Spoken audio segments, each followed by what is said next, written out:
this live. So I got myself a coffee. Choice of champions. Nectar of the gods.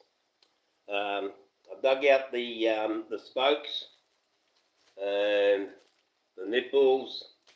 I confirmed them with the part numbers on the website that I had the right ones for the right fitment. As I've said previously, Husqvarna had two different size spokes on the front wheel, which are different again from the rear wheel, of course, different size, 21 inch down to 18.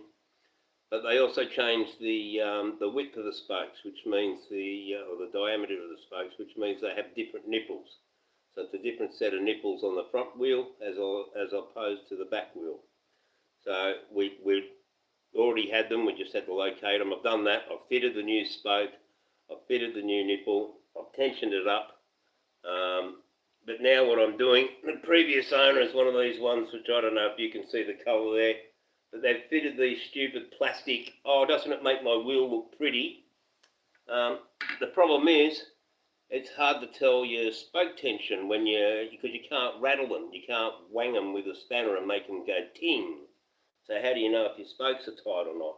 So I'm quickly just running over with a Stanley knife and pulling off these blue plastic drinking straws is basically what they are. The other problem I found with them is that because I ride at Menai, which is essentially an old clay pit for bricks, clay sticks to everything. And anything that's got paint or plastic on it, it seeps into it and you, for love nor money, can't wash it off again. So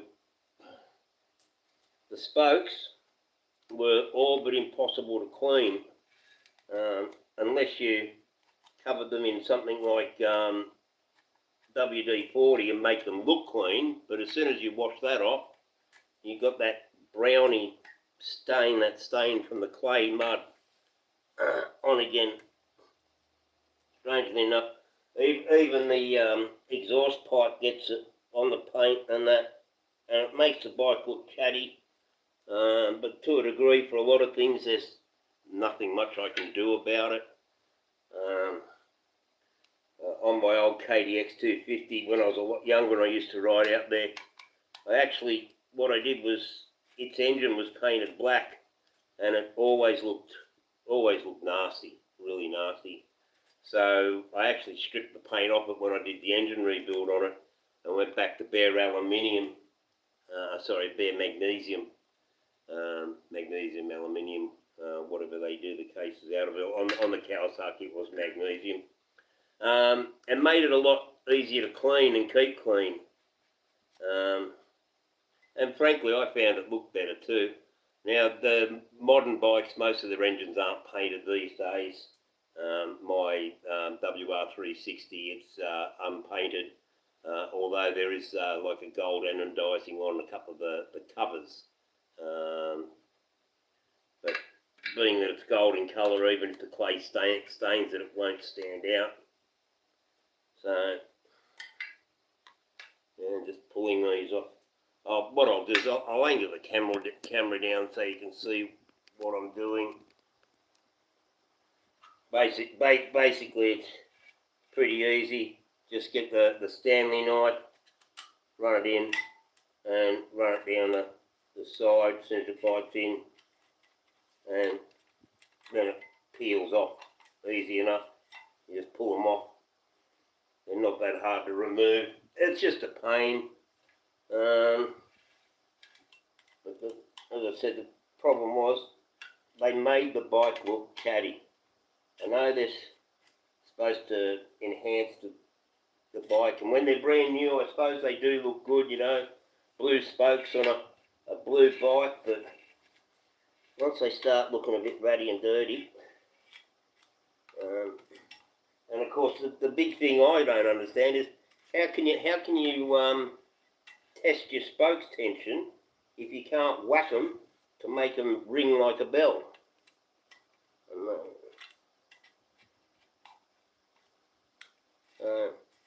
I must say, the spokes underneath these plastics, I thought they were all going to be rusted and chatty in their own right, but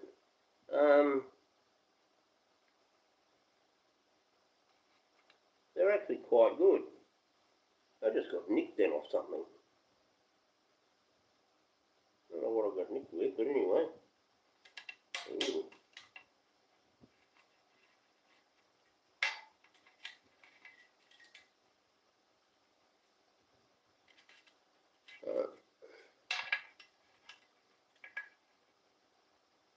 Yeah. Well, it's just one of those things, I suppose. Personal preference. If you've got the time and the money to continually replace these, I suppose it's all right. And of course, if you're only riding on the road or with sand or something like that where they won't get stained, but you know, these were looking really chapped after just 2 rides.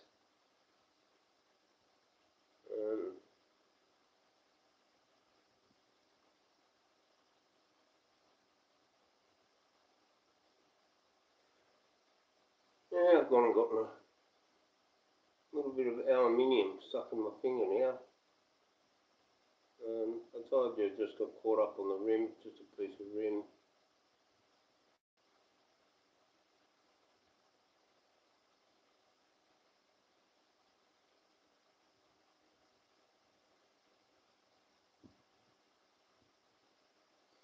There's me tweezers.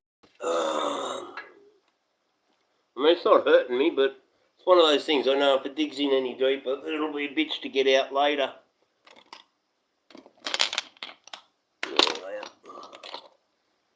While I've got the head exposed, let's pull this slither of metal out of my finger,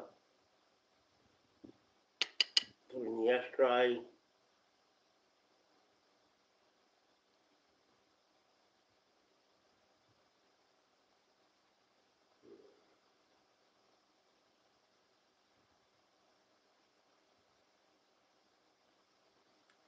Can't quite get it. Oh, piece of crap. There we are, got it. Now that hurt. I don't know if you can see that. That's like a 3mm slither of aluminium or whatever it is the rim's made out of. And just sliced into my finger. Now where were we? Getting back to this. Okay, 1/2 done. Now this is going to be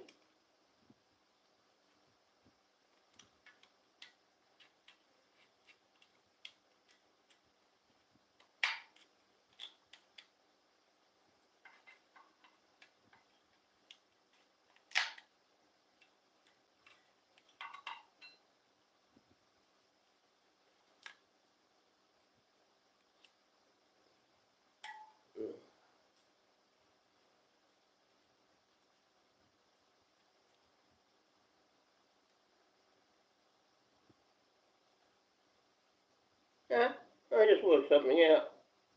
These have actually got a split in them, I think. So you don't actually have to cut them and take them off. Live and learn. I've been slicing them all down one side. The bloody things just come off anyway. Jesus. Oh, you live and learn. Well, that would have been easier to take them off and wash them and put them on, but I don't like them. I think they're crap. I'll just pull them all off then. Here I was thinking that somebody had to take all the things off and open your bloody eyes, Brandon.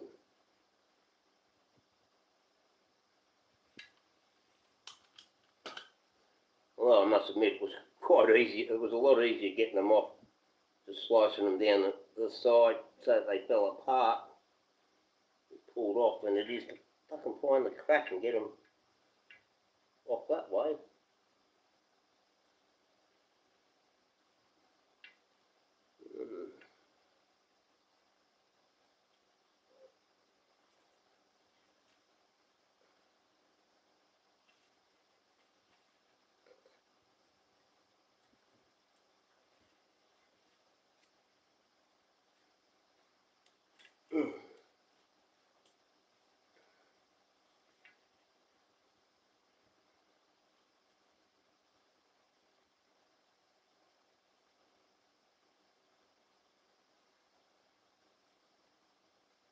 I go back to the Stanley knife. It's just easier to slice a big slide down them. Then you can grab them and pull a lot easier then. Yeah, see, so much easier. It might be a bit foolish having done it this way, but just makes it so much easier to get them off.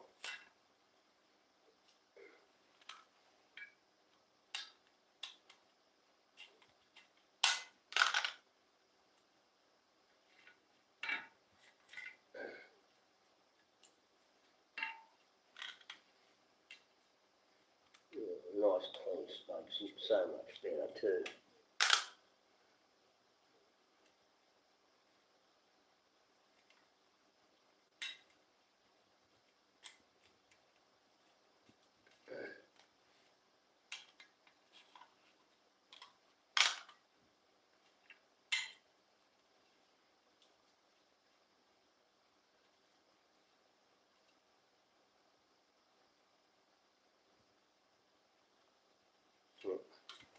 It's easy just to slice it.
Those two are so easy to open.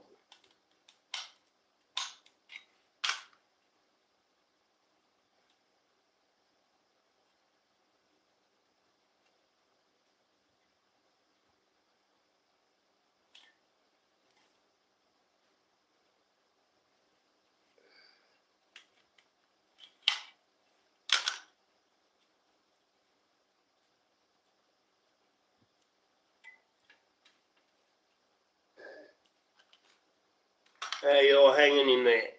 Oh, we've got 5 people watching me. Yeah, we just, on the last live, we pulled the rear tyre off, replaced the spoke. This Stanley blade's getting a bit blunt. Yes, I know there's a gap running down the side of these things, but to get your finger on it and split it open and peel it off is a real pain in the arse. I found it so much simpler just to slide down one side of it with a Stanley knife, and as you can see, they come straight off then. I mean, you can't reuse them, of course, but I don't want the bloody things on there because they look chat after a while. They the clay mud from Menai soaks into the plastic, and for love nor money you can't get the stuff off.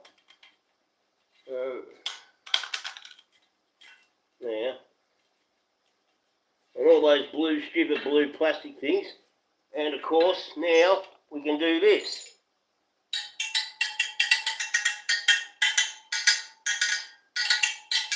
We can hear they're all even. Where's the new one? Here's the new one, so we'll go.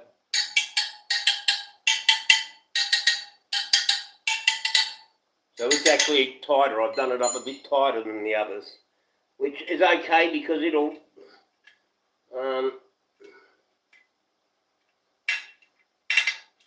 loosen off as it stretches and beds in a bit, I suppose. Let's try that. There you go, that's about right now. So, there you go. Well, they all sounded okay on that side.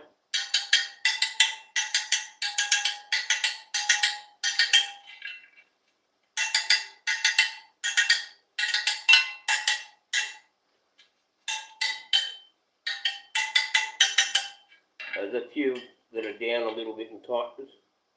Now that's going to be a problem because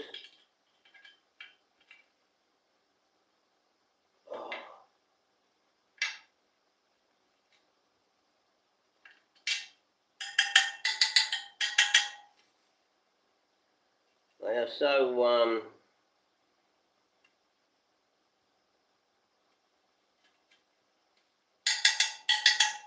and that looks like they've put the wrong spoke in there and cut it off to make it sit, because all the others are really short and that one's cut off at the right size. So what I was saying before about the the spokes getting really hard to get and all different sizes, somebody's put a different spoke in there at some stage or another and then cut it off level at the top of the thing. Anyway, I've sprayed some lubricant on it. I suppose I should spray a bit more, let it soak in around each nipple.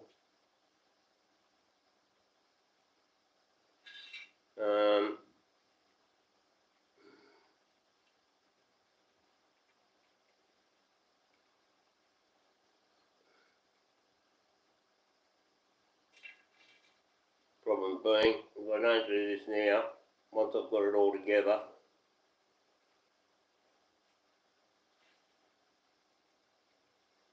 if I have to adjust, because a lot of those spokes seem to be pretty much seized in spot.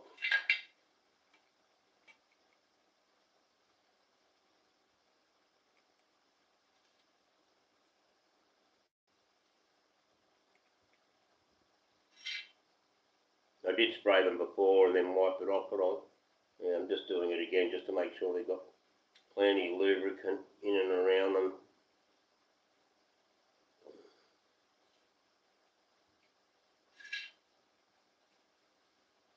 Yeah, marvellous stuff, WD-40, I must say.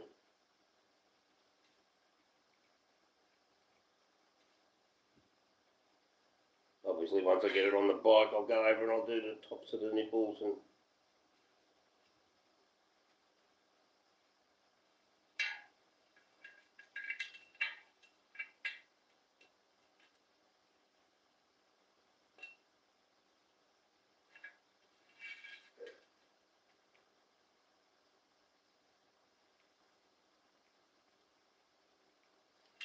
oh, it's tedious, but it's a job that's got to be done. It's a little attention to detail that makes things so much better in the long run.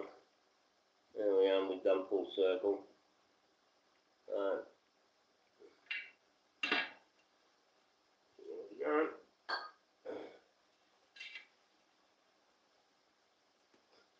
Another good thing is clean as you go.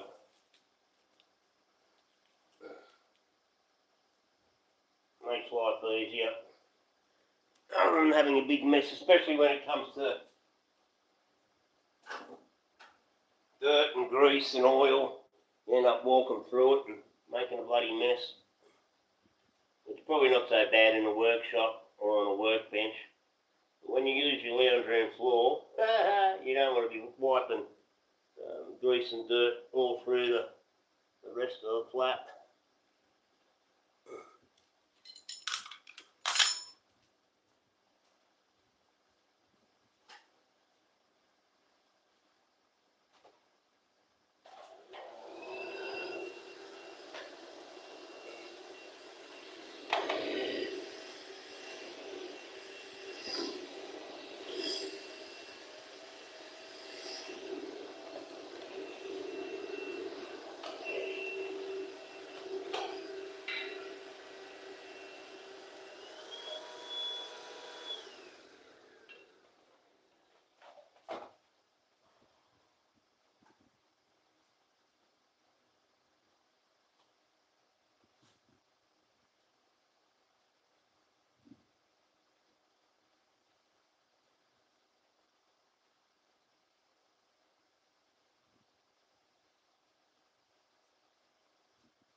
Now, I've got to be honest, I hate wastage.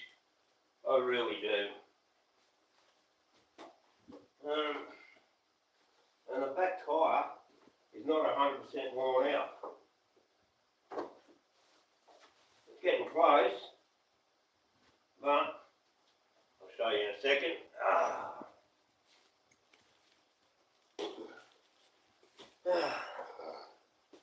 Here's the rear tyre. As you can see, it's still got 1/4 of a finger of tread there. These centre parts are only just starting to touch the carcass of the tyre. You'll probably get another 100 kilometres out of that, maybe. But then you just have to pull the back wheel off again. A lot of effort to go to change the tyre. I had to replace the spoke. I had to do the bearings. I've still got to do the swing arm bearings and the linkage shock bearings. So I bought the tyres. I may as well do it all in one hit. I've gone for a set of Dunlops. Well, I think that's what I got. Yeah, Dunlops. DJ 603s. 1846 and 2130 for the front and back, but yeah, 306s. It's primarily a dirt tyre.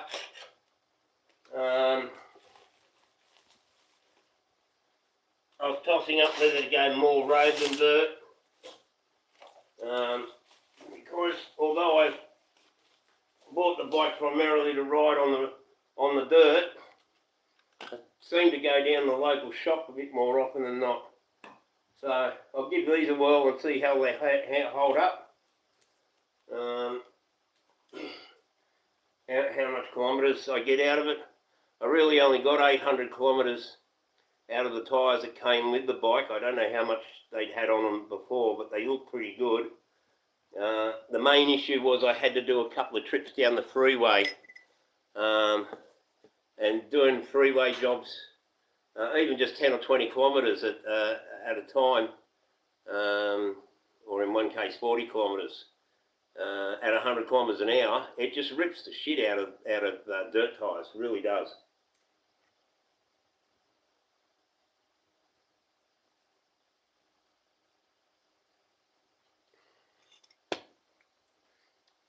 Speeds, of course, at under 80 kilometres an hour.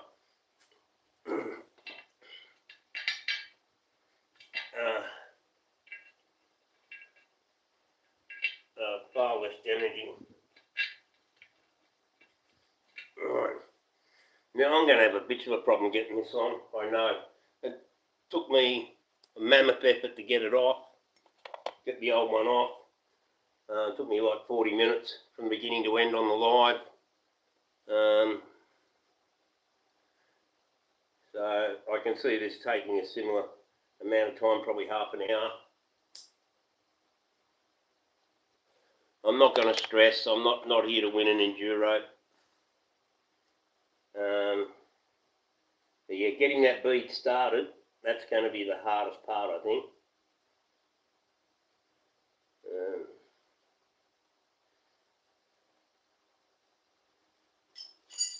Even though I've got the right tools for the job,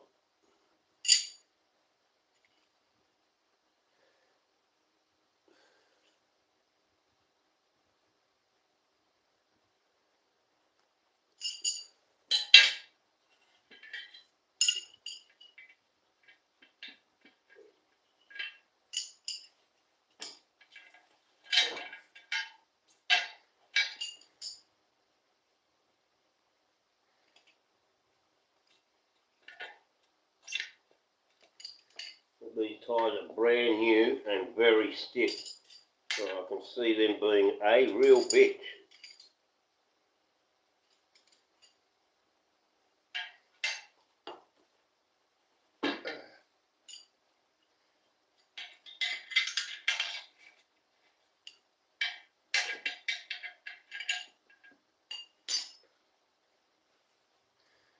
I've got to remember which side I can do this to from as well. I think from memory it goes from the other side. There's on this side, and yeah. I know. I know how a machine does it. The machine, you just go, and it just runs around and spits it on really easy.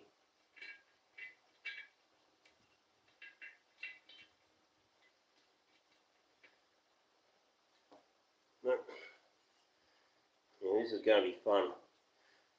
Working out how to get this on.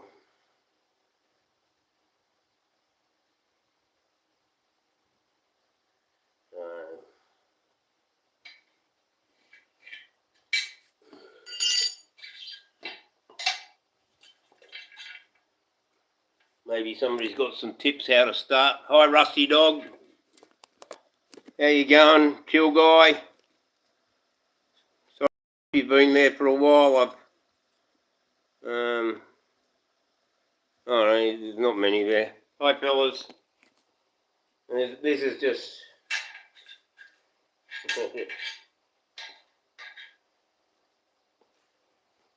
me trying to remember how to put a freaking tyre on. I got the other one off all right.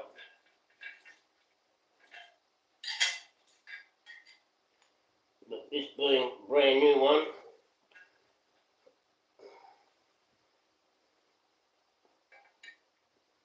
it's got to be a bitch. I'm trying to remember which way is the way to start them.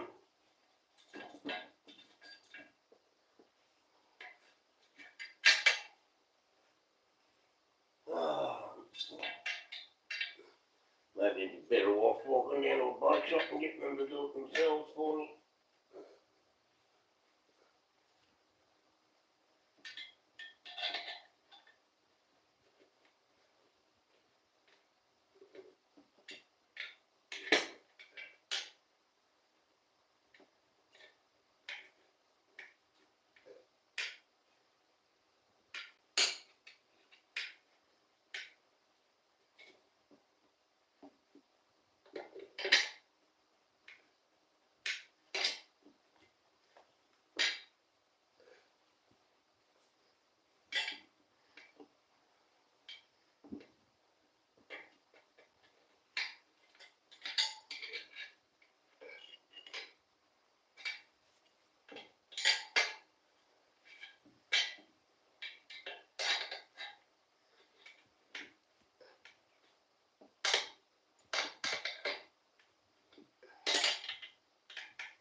Yes, it's a quandary. As I said, I haven't done this in so long, and I'm finding it hard to find the lever points to get it to come over the lip of the rims.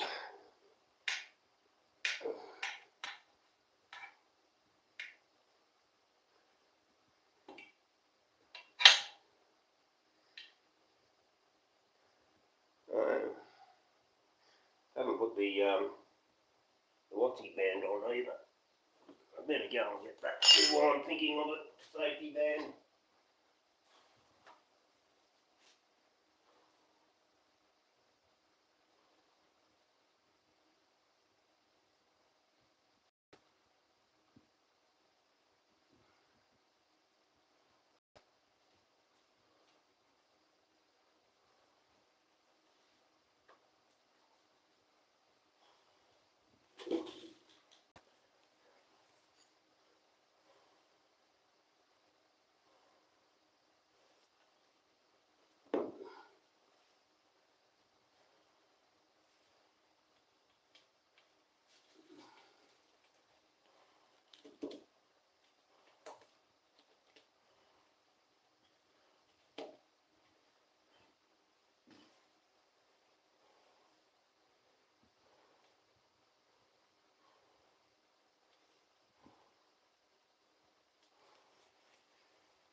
Well, that was easy to put on, I'll say that much.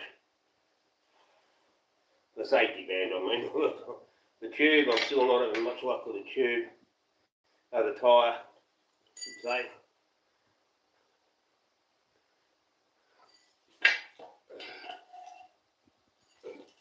I'm pretty sure it's got to be done from this side, but as I said, I can't get...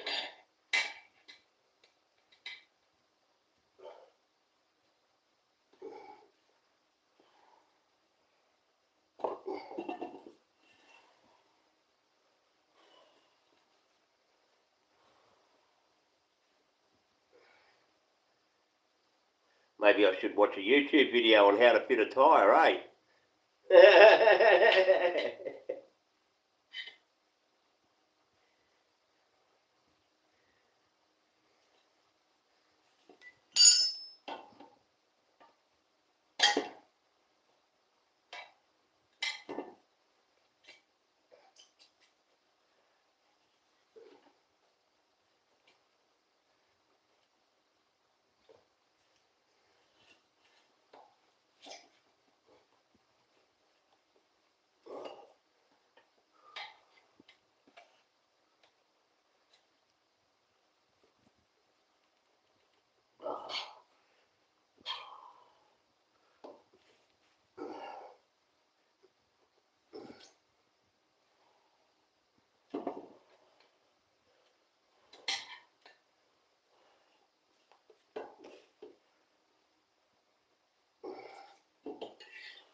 Those things, I seem to be making millimetre progress at a time.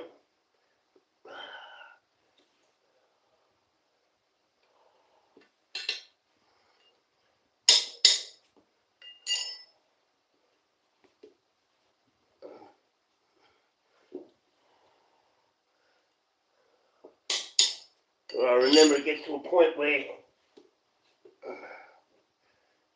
start getting it on one side, and it starts pulling off at the other end.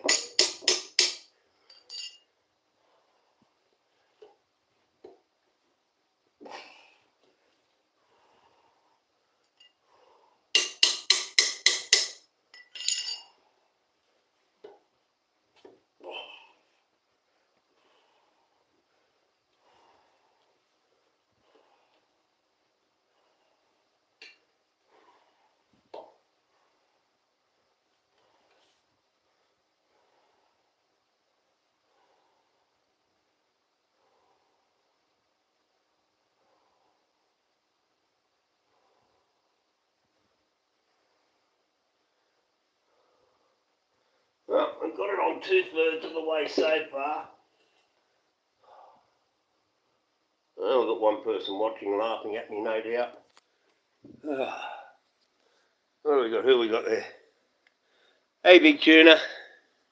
Yeah, finally motivated to get back on the bike. Hope you're still there listening. I got the tyre off. Monumental effort that was. From beginning to end, it took me 39 minutes or 37 minutes. Something I did in the heyday in like 5 minutes.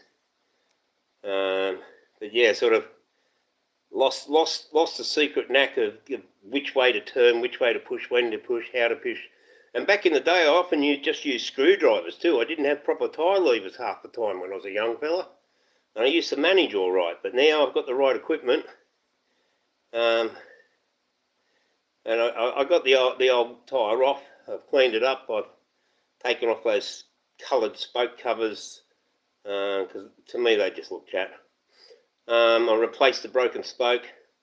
I washed the rim. I washed the tube and the band. Now I've just got to put it all back together and hope I can do it. I've got the tyre 2/3 on. Oh, you were in hospital last night. What happened, mate? Do tell. An excuse for me to take a break.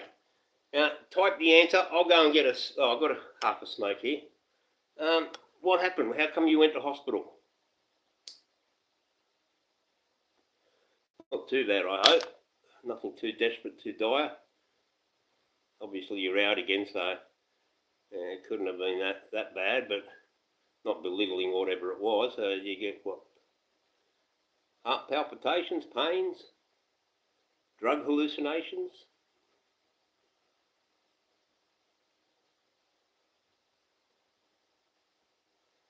Do tell. Unless, of course, you want to keep it on the QT, then just say you'd rather keep it on the QT. Spinal precautions. Oh, you lifted. Well, man, I feel you there. As you know, I crushed a vertebrae back in June, which put me on the couch for 3 weeks. That's why how I got onto YouTube in the first place, out of boredom. But yeah, so that's something, and the doctors told me, because mine was actually a wedge fracture in the lower vertebra, they said it can take up to 12 months to heal. So I sort of, even though I went back out on the bike trail riding after 3 weeks, you got to be cautious, I suppose. I was so careful because I just didn't want to do it all. Did I read all 3 comments? What 3 comments? 3 comments in this stream, or are you talking on something else? There's nothing else on this stream. Hang on, I'll just make sure it says all comments, all messages.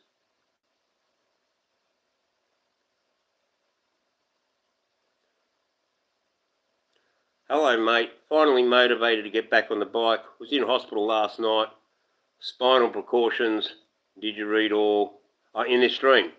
Well, yeah, you said, well, all I got was hello. Yeah, I scrolled up. There's nothing else there, mate. It says, I'll read it to you. It says, hello, mate.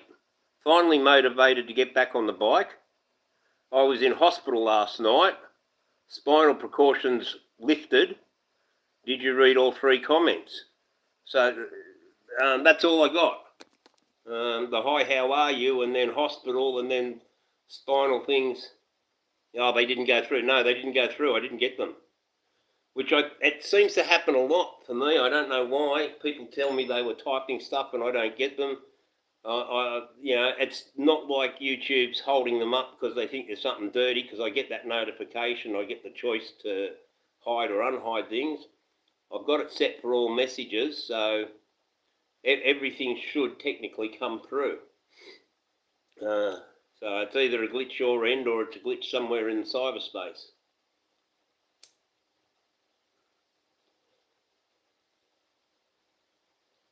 Oh, I got, some didn't get through.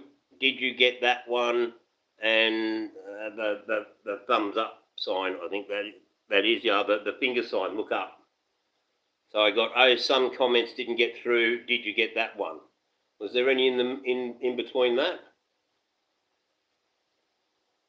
Because I've got no filters on. I'll double check my filters.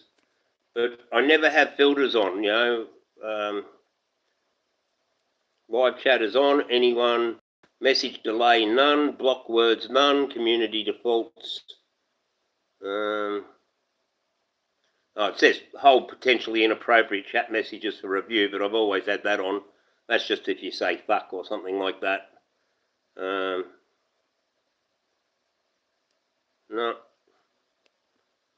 And the chat filter itself is set for all messages.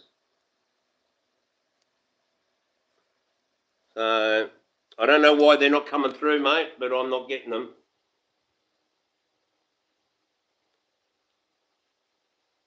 Surfboard hit you in the back of the head. Oh, okay. Oh. In the skull or in the neck?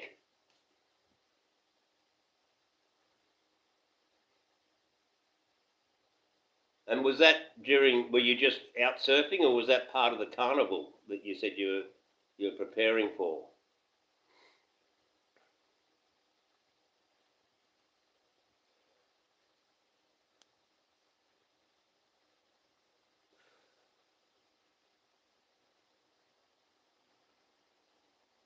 I've been lucky. I've never been hit with a surfboard when I used to surf. For the carnival. Oh, mate, that's tough luck. Obviously, that would have taken you out of the competition, which is also bad.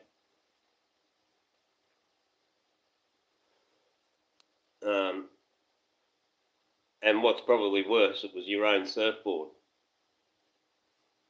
It's bad luck when somebody else's surfboard whacks you. You can yell at somebody then, but when your own surfboard turns on you, who do you tell off? And yeah, if you're in a carnival, you're only out there. Oh, you had to go in an ambulance. Oh, mate, that's no good. That's no good at all. But if the sanctions have been lifted, that means you're okay. Then that's good news. It was just a blow, but you just oh, it wasn't yours. Oh well, that's worse then. Oh, it was your mate's. Oh well, mate, play on it. Play on it. Make him feel bad. Make him buy the next round. Make him buy 3 rounds. But yeah, I'm glad to hear you're okay though. That's the main thing. Well, we've pissed off the locals here because we had 6 people in the chat and they all just walked out. As soon as they found out you were okay, they didn't care anymore, they left. They were waiting with bated breath to see the end of your story, but... Oh, he cut in on you, did he? Oh, you got a cut in your head. Yeah. And head cuts always bleed profusely too. That's the problem. Because of the blood-brain barrier, cuts on the head don't clot as well as the rest of the body. So you get a cut in your forehead or the back of your scone, oh, they piss blood. They really do. That's one of the consequences of having a filter that stops the bad things getting to your brain. It also stops clotting factors getting up there too. But anyways, I'm glad to hear you're okay. Did you get stitches? Oh, you were lucky, yeah. Did you need stitches? Like it was bad enough to get stitches in the cut, or it was only a puncture? Stitches will keep you out of the water for a week or so. Oh, I've got to get this fucking thing on. For those of you in the background, Big Tuna was just telling me how he was at it. Well, he didn't tell me today. He told me previously he was training up for a surfing carnival. He just told me that during the carnival he's been whacked in the noggin by his mate's board, and they glued it. Oh, no glue. They said will heal naturally. Okay. He got knocked in the back of the head and had to go to hospital. Geez, that's no good. No good at all.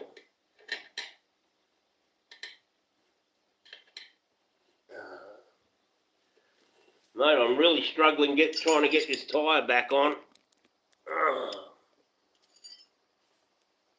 I've gotten down to the last third.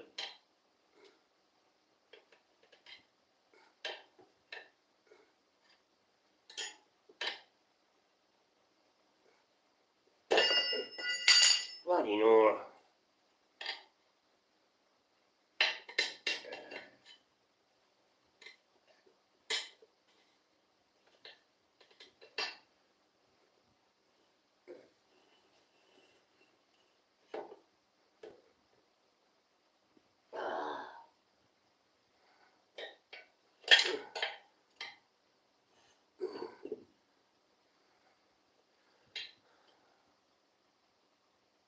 Yeah, no worries, mate. Thanks for that. Thanks for giving me the heads up of what's happening too.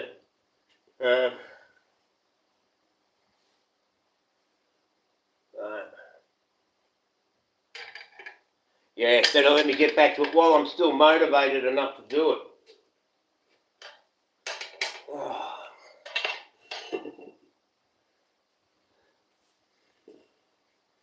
Actually, what I might do is I might end see you, mate.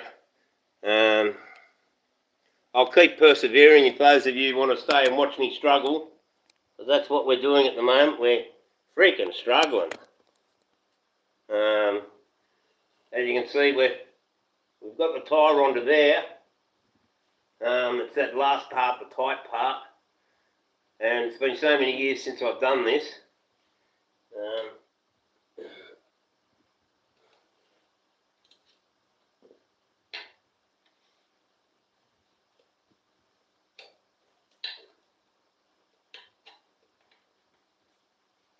Where's the other one? Oh, bloody hell.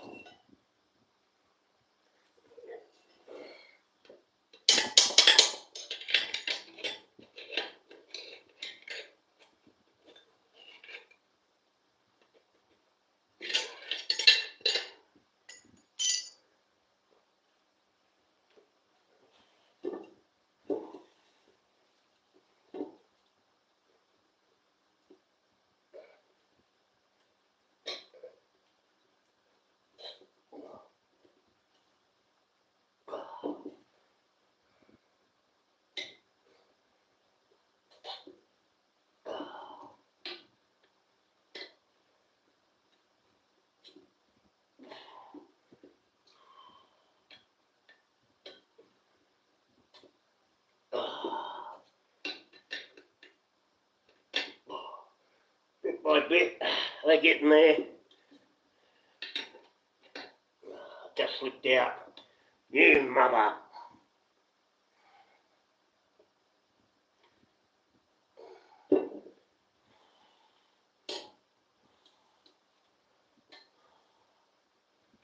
We're doing so well. We've got it down to this far now. That far left of the rim, we've got to get it over. Whew.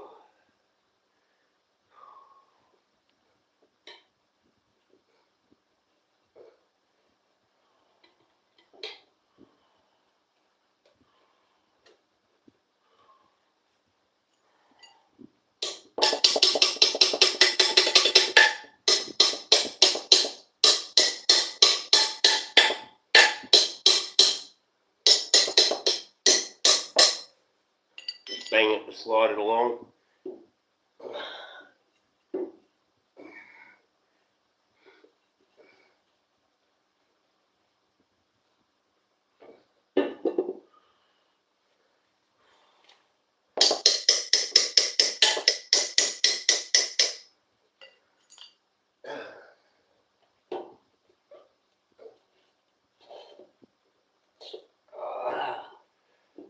Whew. And it popped out again. Jesus. We're getting there.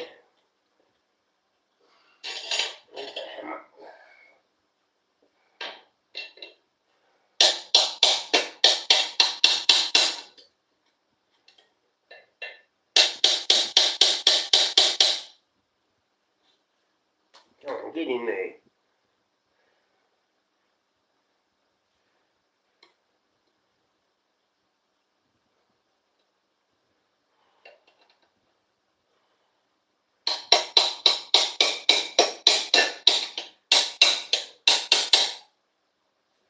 There we go. Got it back in.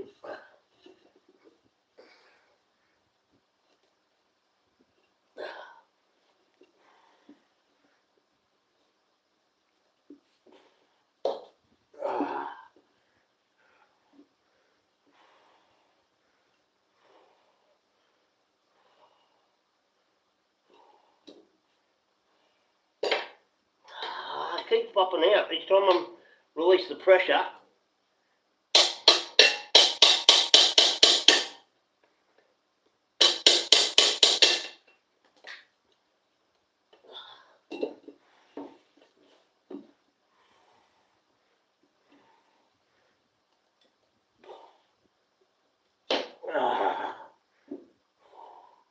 Nearly there.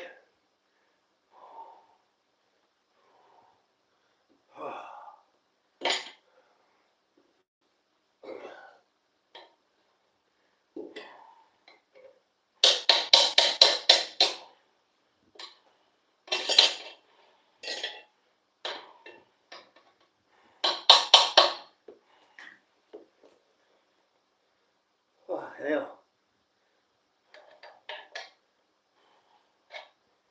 Got like 6 inches to go.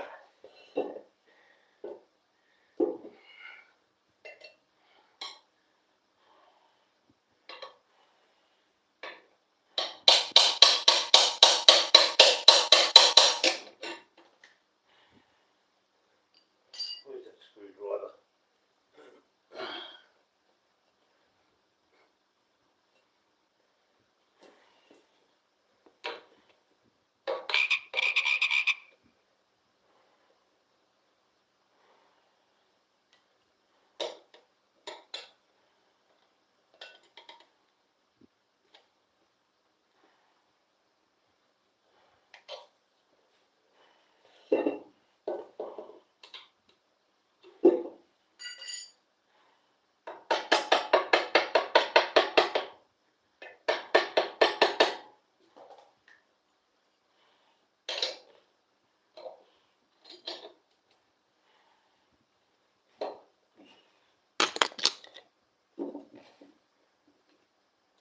Ah, got it.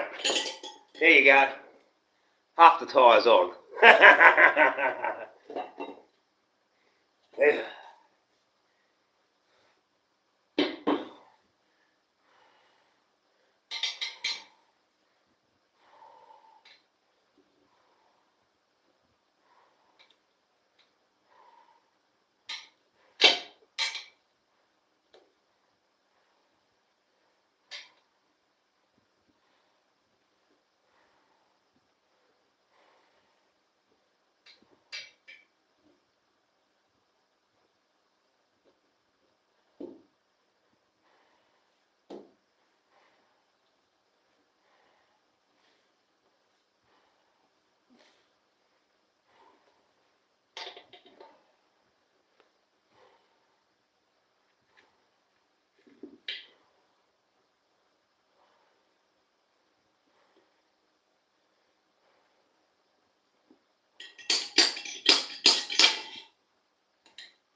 Fucking hell.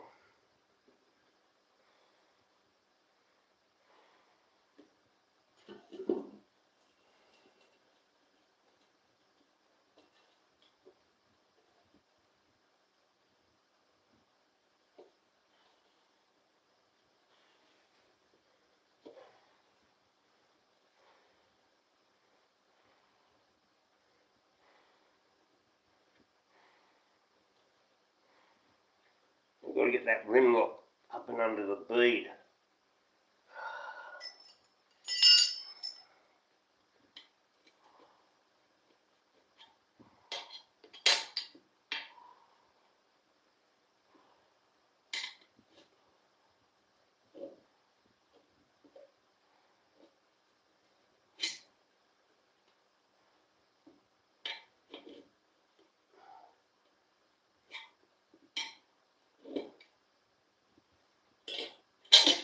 There you go, got it.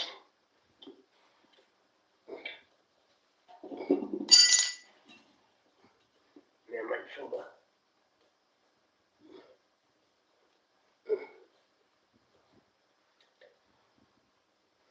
the safety rubber's running around the centre okay.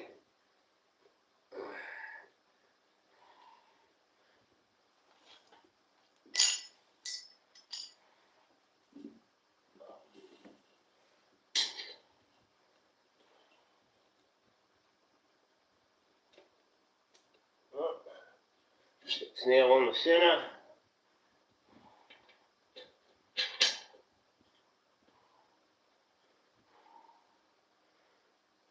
So that's that part done. There's that screwdriver. Check that the bead hole is still there. Yep.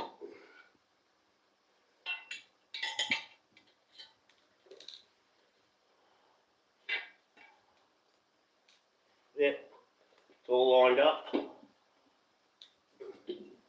Oh, now the tube.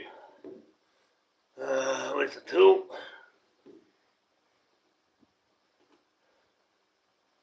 It doesn't appear to be working anywhere, so we better not pinch it as we put it all back together again. It's got no repairs on it.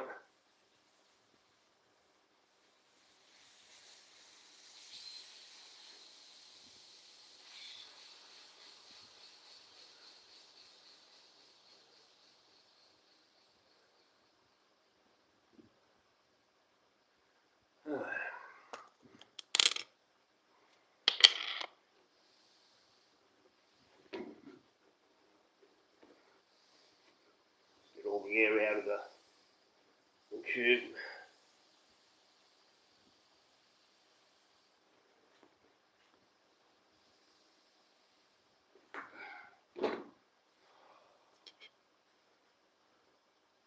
Put the valve back in there so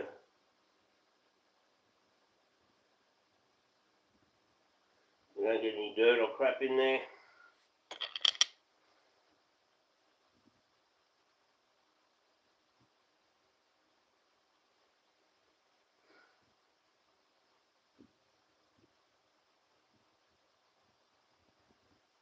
Right. Okay.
Hoping you can see this all properly. This is just putting the tube back in. Oh. And it's hot and sweaty in here. I have to turn the air conditioner back on in a minute.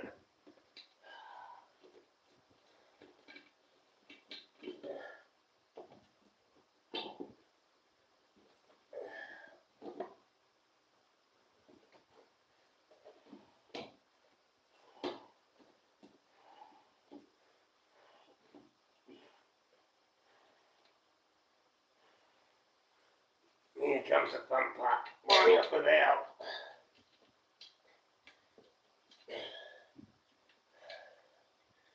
This is one of those things that I wish there was an actual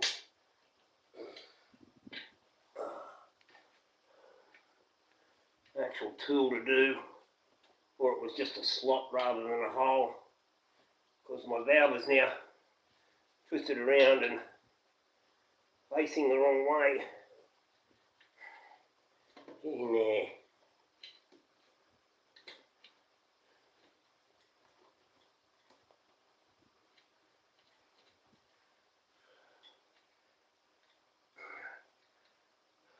Where's the valve hole?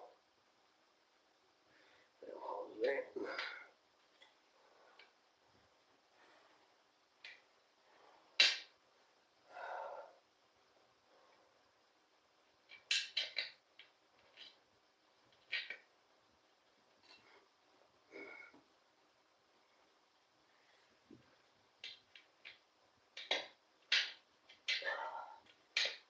When I was younger, I suppose I had smaller fingers. This all seems so much easier to do.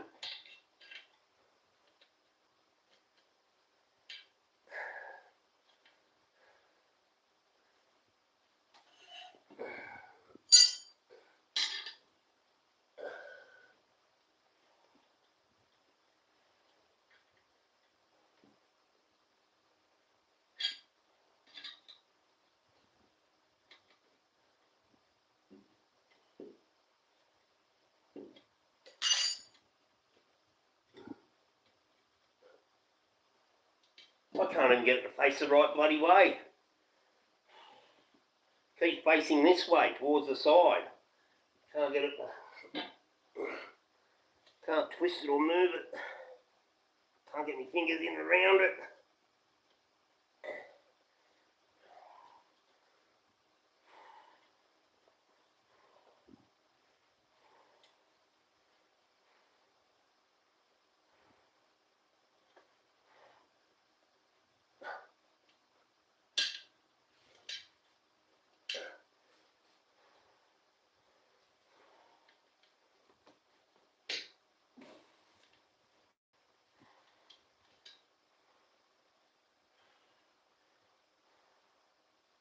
Yeah, I've got it facing the right way. Got it facing at the hole. Now I've just got to get it to go in.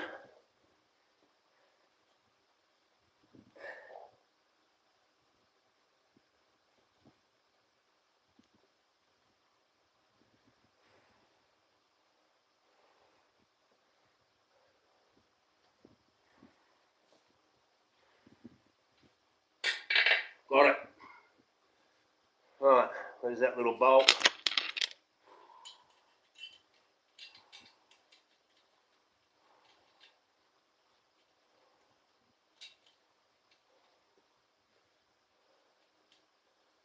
Now the tube's on, the valve's in the guide hole. Screw up.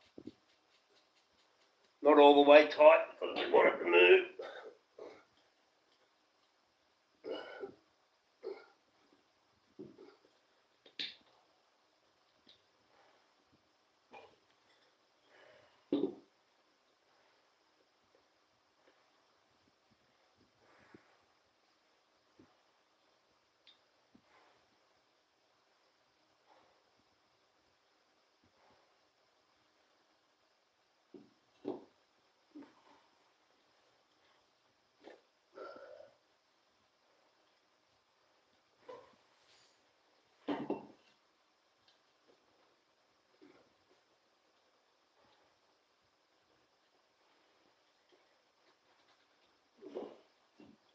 There we are. We've got it straighter now. Oh, monumental effort. Now we've got to put the other side on. How are we going on here? Where's my glasses? Talk about struggle street. Hey Sean. Yeah, working on the bike. No, going together easy. No, that's not how I remember it when I was a young lad. Back in the day, I could do so many things so much easier than now. Took me 37 minutes just to get the tyre off. Never win an enduro at that speed. Should only take me 5 minutes or so. Get a tyre right off. Professionals can probably do it quicker than that. So this lie's been going for an hour, but admittedly, Big Tuna came on and he had an accident at the surf carnival the other day and had to go to hospital with a whack to the head with a board, splitting his noggin. Took him out of the competition, unfortunately, because he's working towards going for a title, Australian title. So that'll put a cross against his name, unfortunately. As for the bike, I started doing the tyre. I got the tyre off, cleaned everything else, replaced the rear spoke nickel that was broken, and I'm in the process of putting it back together. I've got half the tyre on, I've got the tube in, I've got all the bolts in place. Now I've just got to put the last bit of the tyre on. And then of course I've got to fit the bearings to the rear wheel and the new rotor disc for the back brakes that I bought. So right at the moment, yeah, I'm just putting the actual rubber back on and locking that down. And then I'll put the bearings and the rotor on either later this morning or tomorrow. And then I've got to get stuck into those bearings on the swing arm or the linkages anyway, the one that's got a bit of movement in it. At least I've got to replace that one. So yeah, I'm still waiting on that sacrificial rubbing block for the lower chain guide. It's en route, but it's been stuck for some reason. It's been stuck in Welshpool in Perth. It's been stuck there for a week. They've sent it to 2 different sorting services and sent it back again. So it's in a bit of a loop at the moment. So yeah, as of Monday, it was still at Welshpool. They've been there for a week. So hopefully it's got some movement. Hopefully it's arrived in Sydney today or tomorrow. Hopefully I'll get it by the end of the week. Otherwise I won't get it until next Monday. But at least I've started working. I've got a lot of little maintenance jobs to do, so that'll keep me occupied. For those that want to watch it, I did upload the first struggle of getting the bloody tyre off the wheel. As I said, it's something I could have done in 5 minutes or around 10 minutes when I was a young fella.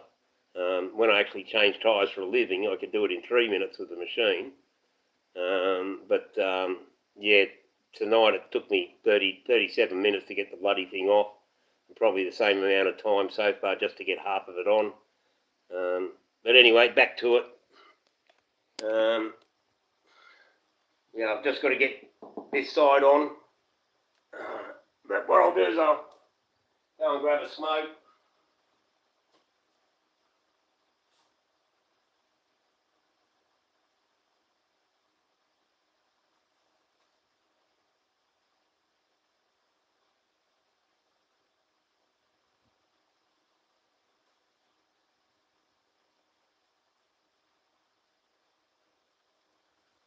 So obviously if you're watching me, I'll put the ignition back on. If you hung around and you're watching me, you've obviously got some interest in motorbikes. There's mine. There's the back wheels off. I've just rebuilt the top end. I've got an electrical issue, which I don't know if it's a wiring issue or just a globe blowing, but I tried one of those El Cheapo LED headlights, and I noticed the next time I sort of took it, I went out of a night time, my 2 spotties were working okay, so I had night lights, but the headlight itself was not working.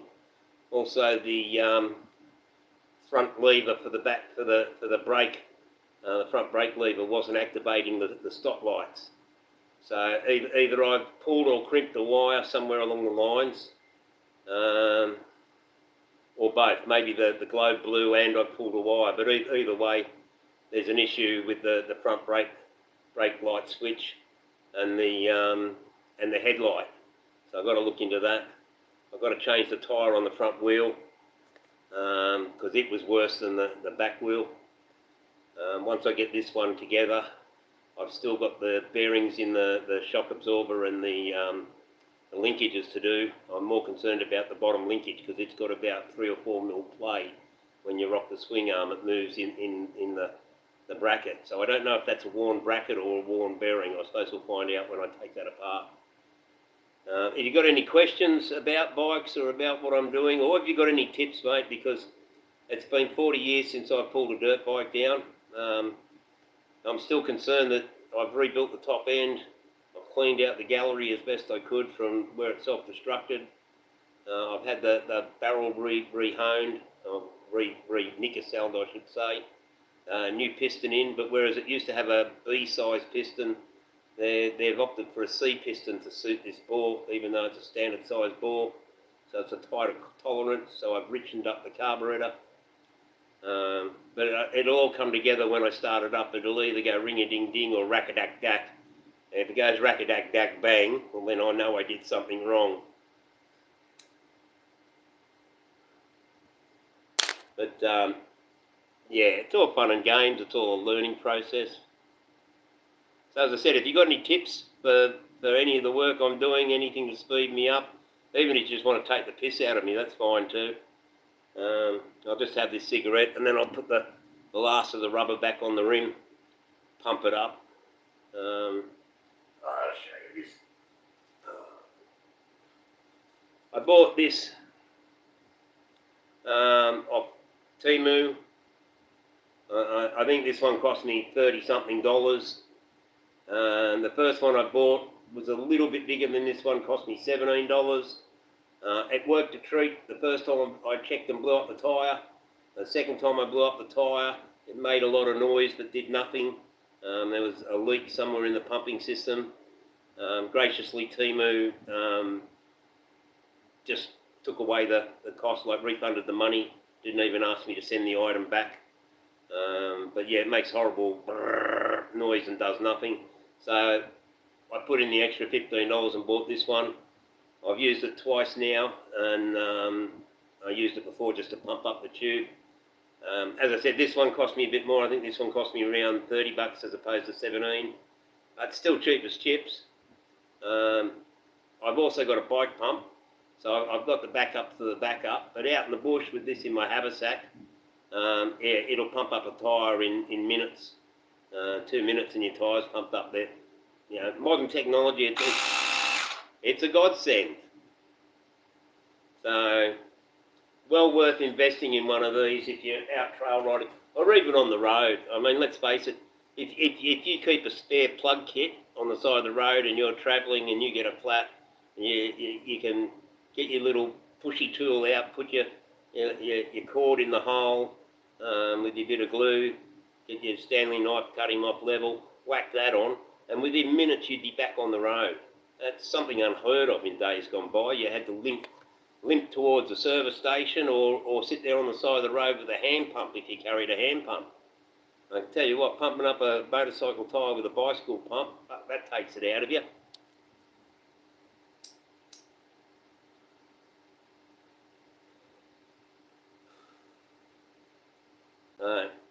As I said, I'll just finish this lung buster and I'll start to get back into it.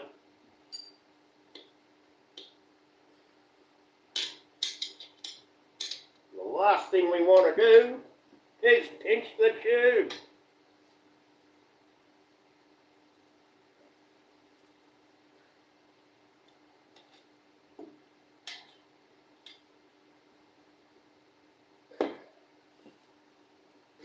I'm hoping this will go together a lot easier than everything else has.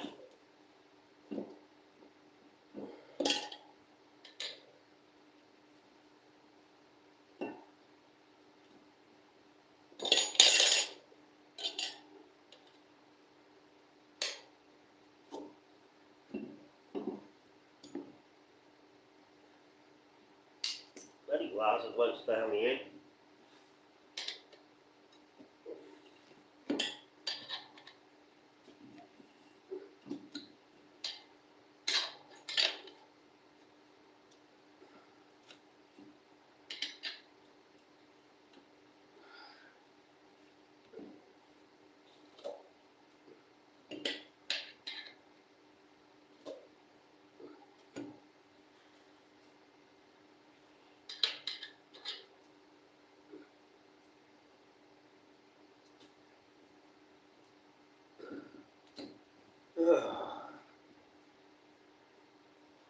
So far so good, but now we're getting to the hard part.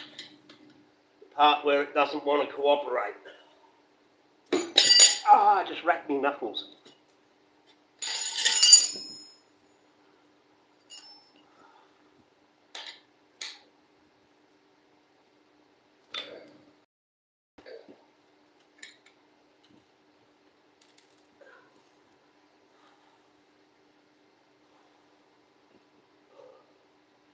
Right, now that we've got it that far, I think the trick, as I remember it, is to go back round and make sure we bust the bead properly all the way around this side to give us as much room as we can for the stretch.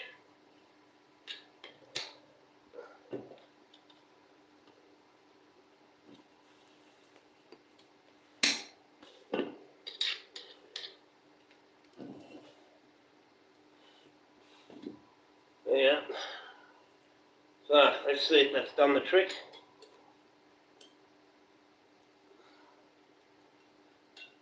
Let's try not to pinch this tube.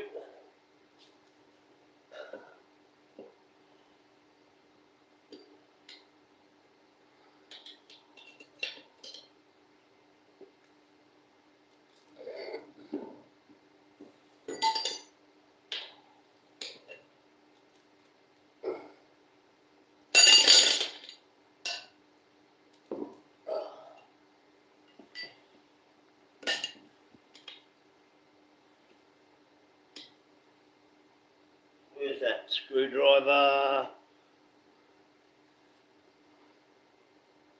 The one thing I want, and I can't see it, I know it's here somewhere, because I haven't moved it with anything else.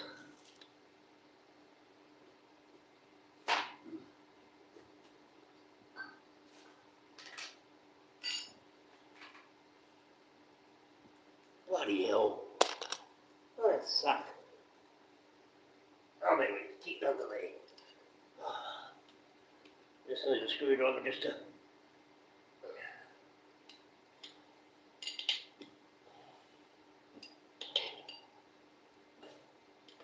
lift that up just enough to get that under there. Hopefully this will be it. There you go. Well, that was a lot easier. I should have had that on there. There you go, we got it on. And that's how easy it should be. Why I had to struggle so hard to getting it off and getting the other side on, I don't know. But there you go. That was what, 3 minutes? 3 minutes if that, and I had the half tyre on. And that's how easy it should be. Whew.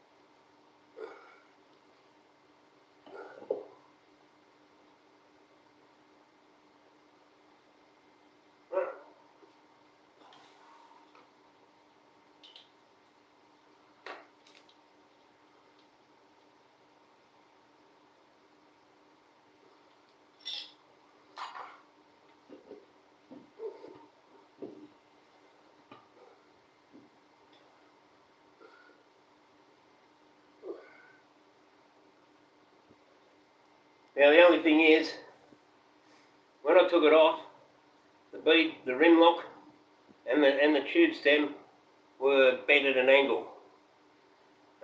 They've been that way for such a long time, they've gone that way. So they look the same now, but I'm not happy with it. I really am not. Oh.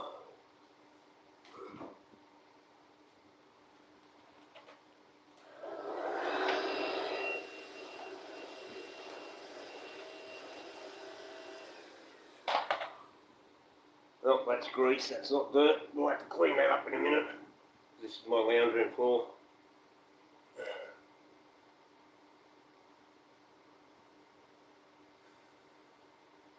Oh.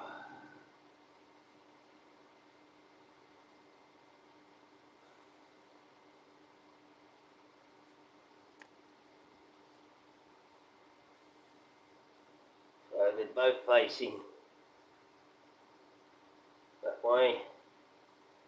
So we want to turn it so we can't turn the wheel.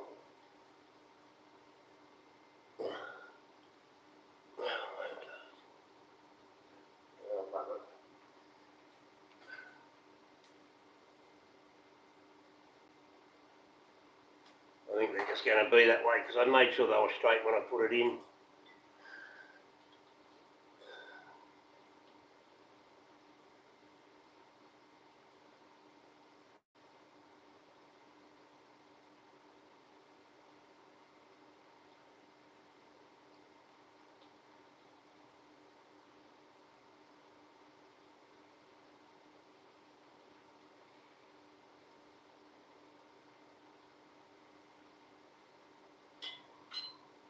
Oh.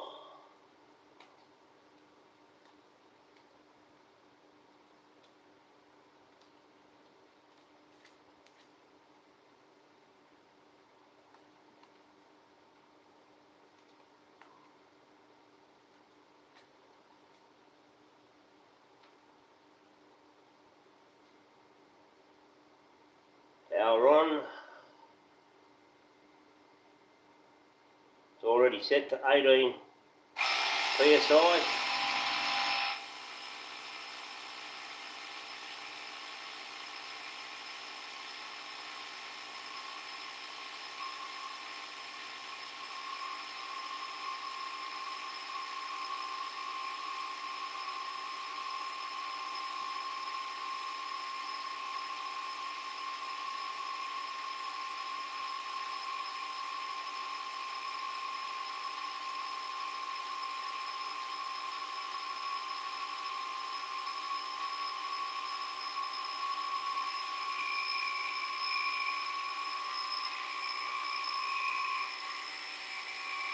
Right, we're at 3.5 psi, 4 psi,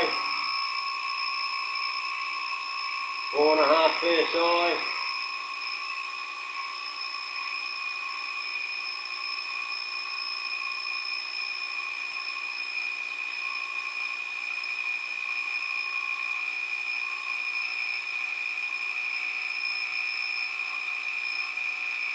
Seven and a half, 8 psi. I don't know if you can see that there. There we go. 10 psi.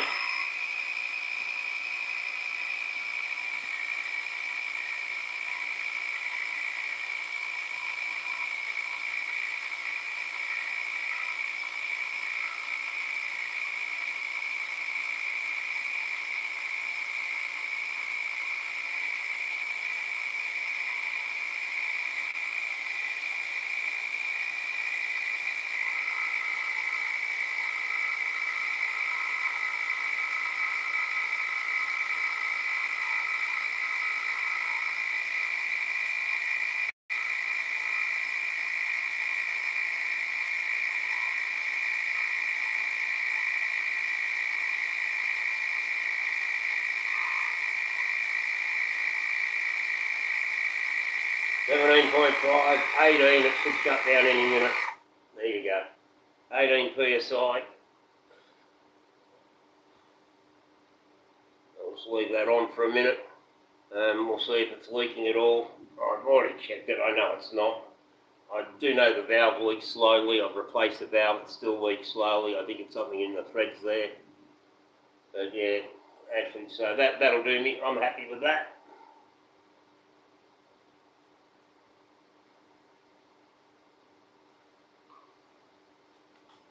There you go. Turn him off. And there you are, one pumped up rear tyre. All ready to go.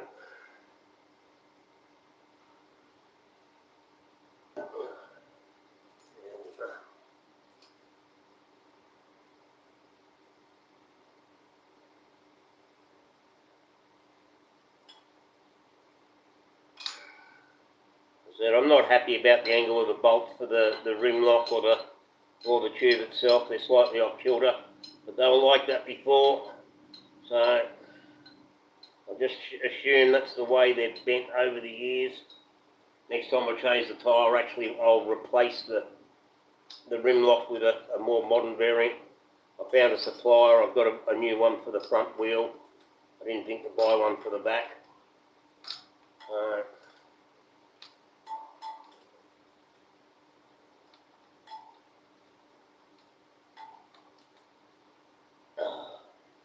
Lock that down nice and tight so it doesn't turn. Not got anybody talking to us at the moment. No.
Okay, well, I'll end the live now.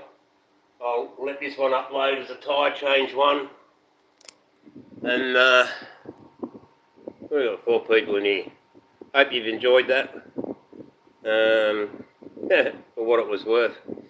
My next step will be to get the bearings ready, put the bearings in and the disc rotor. I'll start a new live for that very shortly. If you subscribe to my channel and put up notifications, you'll get told when I come back on. You can have another look if you're that way interested. Otherwise, for now, have a good morning. Take care. Ride safely.